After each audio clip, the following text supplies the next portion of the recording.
अस्सलाम वालेकुम स्टूडेंट्स हमने अपना जो लास्ट लेक्चर था उसमें काइंड्स ऑफ एडजेक्टिव को डिस्कस किया था। आज हम डिस्कस करेंगे kinds of adverb. Okay, let's see the definition. An adverb is a word used to modify a verb, an adjective और another एडवर्ब। लास्ट क्लास में मैंने आपको बताया था कि जो एडजेक्टिव होता है वो सिर्फ नाउन या प्रोनाउन को मॉडिफाई करता है, यानी उसके बारे में हमें एक्स्ट्रा इंफॉर्मेशन देता है। जबकि जो एडवर्ब होता है ये हमें तीन चीज़ों के बारे में हमें इंफॉर्मेशन देगा, उनको मॉडिफाई करेगा। नंबर वन, किसी वर्ब के बारे में वो मॉडिफाई करेगा। नंबर टू, किसी एडजेक्टिव को वो मॉडिफाई करेगा। नंबर थ्री, वो अपने ही किसी और एडवर्ब को मॉडिफाई करेगा। ये अपने माइंड में रखना है कि एडवर्ब तीन चीजों को मॉडिफाई करेगा।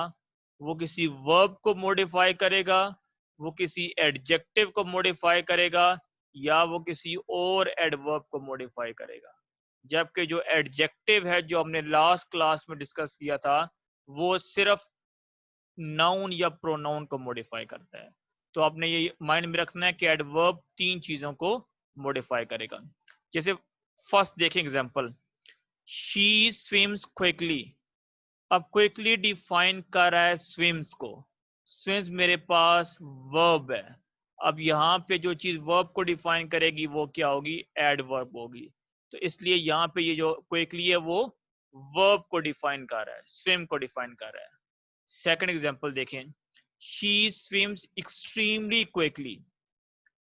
अब हमारे पास वर्ब है क्विकली और क्विकली हमारे पास क्या है? एडवर्ब है।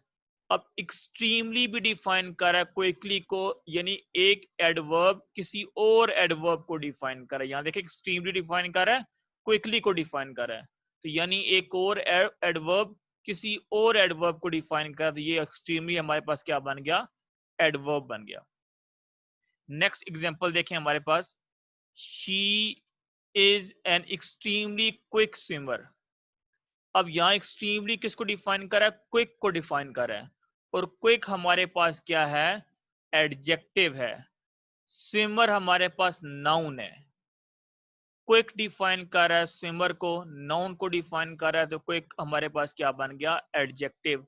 और एक्सट्रीमली डिफाइन कर रहा है क्विक को, एडजेक्टिव को डिफाइन कर रहा है, तो ये हमारे पास क्या बन गया? एडवर्ब बन गया। यानी तीनों एग्जांपल्स में हमने देख लिया है कि जो एडवर्ब है वो किसी वर्ब को डिफाइन करेगा, किसी एडवर्ब को डिफाइन करेगा, या किसी एडजेक्टिव को डिफाइन करेगा। तो ये हमारे पास एडवर्ब है। अब आज इसकी काइंड्स पे जो आपके पेपर में आती हैं। तो फर्स्ट काइंड है हमारे पास adverb of time. Okay, an adverb of time tells us when an action occurs. ये हमें बताता है कोई एक्शन किस वक्त हुआ है, उसके टाइम के बारे में बताएगा। यानी कि कौन कौन से एडवर्ब हमारे पास है? Before, ago, late, today, already, early, now. तो ये हमारे पास के एडवर्ब ऑफ टाइम है, किसी की टाइम के बारे में बताएं। जैसे प्रेस द बटन नाउ, अभी बटन को प्रेस करो, ये टाइम के बारे में बता रहा है। आई टोल्ड हिम यस्टरडे, कल के बारे में बता रहा है, टाइम के बारे में। Your son will return soon, time के बारे में बताया कि जल्दी तुम्हारा सन आ जाएगा। तो ये कौन से एडवर्ब ऑफ टाइम है। अब एडवर्ब ऑफ फ्रीक्वेंसी। अब मैं एडवर्ब ऑफ फ्रीक्वेंसी आपको बताने लगा हूं, तो आपने याद रखना है कि बच्चे कंफ्यूज हो जाते हैं एडवर्ब ऑफ टाइम में और एडवर्ब ऑफ फ्रीक्वेंसी में। इसमें वो मिस्टेक कर देते हैं, एमसीक्यूज वो रॉन्ग कर देते हैं। तो एडवर्ब ऑफ फ्रीक्वेंसी को समझना है आपने। एडवर्ब ऑफ फ्रीक्वेंसी क्या है? हाउ ऑफन समथिंग हैपन्स, यानी ड्यूरेशन ऑफ टाइम बताएगी। ठीक है ना? ये एडवर्ब ऑफ फ्रीक्वेंसी हमें ड्यूरेशन बताएगी कि कोई काम कितनी मर्तबा हुआ है। ठीक है, कुछ एडवर्ब ऑफ फ्रीक्वेंसी ऐसे हैं जो 100 जिसको शो करता है कि वो काम 100 बार हुआ है। कुछ ऐसे हैं जो कहते हैं कभी भी वो काम नहीं हुआ। ठीक है ना? जैसे देखो, always, usually, regularly, normally, often, sometimes, occasionally, rarely, seldom, repeatedly, frequently. ये सारे क्या, ये एडवर्ब ऑफ फ्रीक्वेंसी है, बताते हैं कि कोई चीज कितनी मर्तबा हुई है। आप एडवर्ब ऑफ फ्रीक्वेंसी का गूगल पे जाके चार्ट लिखाएंगे कि उस पे चार्ट आपके पास सामने आ जाएगा, देखेंगे तो उस पे चार्ट पे वो बताएगा कि कौन से एडवर्ब कितनी मर्तबा होते हैं। फॉर एग्जाम्पल ऑलवेज 100 टाइम के लिए यूज होता है। इस तरह जैसे फॉर एग्जाम्पल यहाँ पे यूजली है, रेगुलरली है, नॉर्मली है, ऑप्शन तो मेंशन किए हुए हैं कि कोई चीज कितने परसेंट के लिए, कि ड्यूरेशन ऑफ टाइम के लिए। ठीक है, तो आपने ये याद रखना है कि जस्ट कि कोई चीज कितनी मर्तबा हुई है, उसका ड्यूरेशन क्या है, तो वो एडवर्ब ऑफ फ्रीक्वेंसी आ जाएगी। एग्जांपल देखें यहाँ पे, I always get up at 6:45, Peter can usually play football on Sunday, Mandy has sometimes got lots of homework. I am seldom in her class. तो ये कौन से हमारे पास एडवर्ब ऑफ फ्रीक्वेंसी है।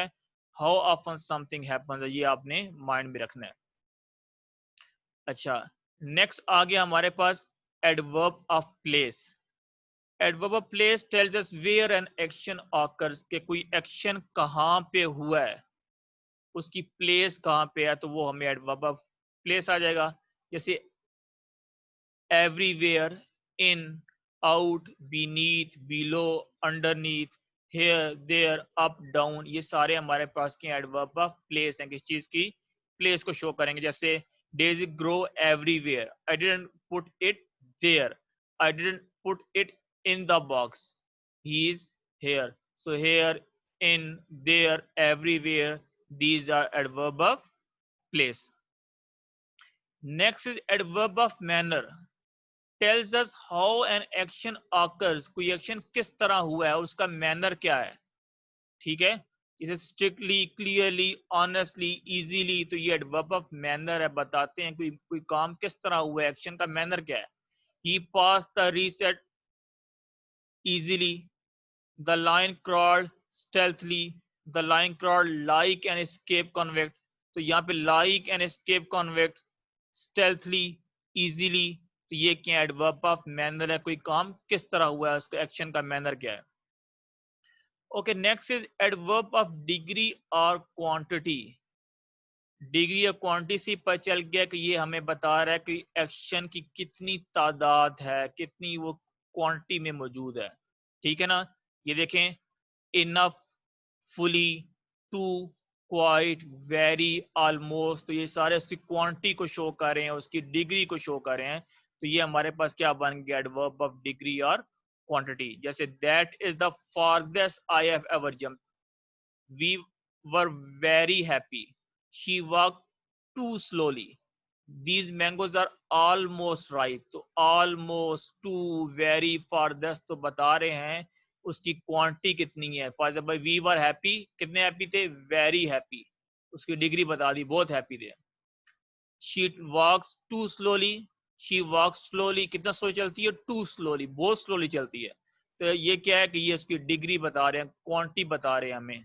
ठीक है, ओके, नेक्स्ट आगे adverb of affirmation and negation, adverb of cause और रीजन।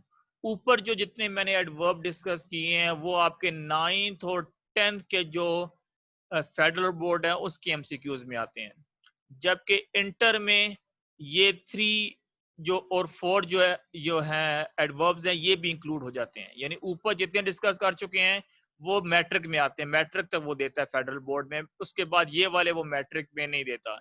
जबकि जो इंटर के स्टूडेंट्स हैं जो, तो उनके लिए ये वाले भी हम जो एडवर्ब्स हैं उन्होंने इनको भी देखना है, इसकी काइंड्स भी देखनी है, क्योंकि ये वाली काइंड्स इंटर में वो एमसीक्यूज की दे देता है।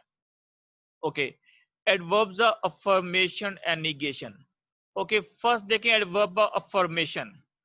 एडवर्ब्स ऑफ अफर्मेशन वो एडवर्ब होते हैं जो किसी चीज के बारे में हमें बताते हैं कि वो चीज ट्रू है या फॉल्स है, अफर्म करते हैं किसी चीज के बारे में। जैसे श्योरली, यकीनन, सर्टनली, एक्सेप्टेबली, एडमिटेडली, तो ये हमारे पास क्या है, ये एडवर्ब ऑफ अफर्मेशन है, किसी चीज के बारे में श्योरिटी देते हैं।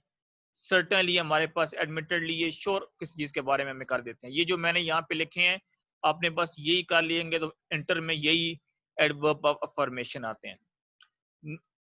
एडवर्ब ऑफ निगेशन, जो हमारे पास हेल्पिंग वर्ब्स होते हैं, ये आपके लिए नई चीज होगी, इसमें माइंड में रखना है आपने।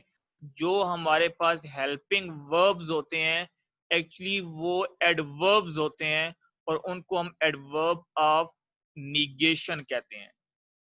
दोबारा सुन ले, सेंटेंस में जो हेल्पिंग वर्ब होते हैं और उनके साथ जब नॉट आ जाता है तो वो क्या बन जाते हैं, एडवर्ब ऑफ निगेशन बन जाते हैं। जैसे I did not report against him, तो डिड नॉट किसके बारे में बता रहा है, रिपोर्ट के बारे में बता रहा है, तो ये वर्ब के बारे में बता रहा है, तो डिड नॉट के आगे एडवर्ब ऑफ निगेशन है। Has not, have not, had not, will have not, तो जितने हेल्पिंग वर्ब हैं जब इनके साथ नॉट लग जाता है तो ये एडवर्ब ऑफ निगेशन बन जाते हैं। आपने ये माइंड में रखना है। नीचे एग्जांपल देखें, एडवर्ब ऑफ अफर्मेशन क्या है, surely you are mistaken, they certainly went, तो ये कौन से एडवर्ब ऑफ अफर्मेशन है, आपने यही देख लेने हैं, एमसीक्यूज में यही आते हैं फेडरल बोर्ड में। ओके, नेक्स्ट है adverb of cause and reason. ये हमें चीज के बारे में रीजन देते हैं, मेन आइडिया के बारे में, ठीक है, कि वो चीज क्यों हुई है।